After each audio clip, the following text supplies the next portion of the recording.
मित्रांनो, गेल्या काही दिवसांपासून इंस्टाग्राम स्क्रोल करताना तुम्ही प्रणित मोरे या कॉमेडियनच्या शोमधील 2 क्लिप्स नक्कीच पाहिल्या असतील. या क्लिप्स बघून आपल्याला हसू तर येत नाही, पण हा प्रश्न नक्कीच पडतो की आपल्या समाजाची आणि या सोशल मीडियाची पातळी नेमकी कुठे घसरत चालली आहे. या दोघही गोष्टी अत्यंत धक्कादायकच आहे. एक मुलगा जाहीरपणे या शो मध्ये सांगतो की एका मुलीला 370 रुपयाची बिर्याणी खाऊन तिची त्याने जवळीक साधली आणि जवळीक साधून पैसे वसूल केले.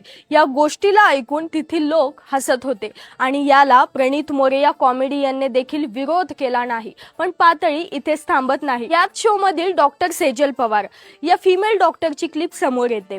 वैद्यकीय विद्यार्थी ज्या कॅडवरवर म्हणजे मृतदेहावर शिक्षण घेतात त्याच्यावरती, त्यांच्या रिप्रोडक्टिव्ह ऑर्गन्सवरती, त्यांच्या साईजवरती ह्या सगळ्या जोक्स करतात. ही उघडपणे दात काढून या शो मध्ये सांगते. या तिघांवर पण कारवाई झालीच आहे, पण फक्त काही लाईक्ससाठी, काही व्ह्यूजसाठी कोणाच्या अस्मितेसोबत खेळणं कितपत योग्य आहे? हसणं आणि हसवणं दोघंही आरोग्यासाठी चांगलं आहे, पण कोणत्या जोक्सवर हसायला हवं, कोणत्या जोक्सला सपोर्ट करायला हवा याची अक्कल निदान कॉमेडियन शोच्या ओनरला तरी असायला हवी.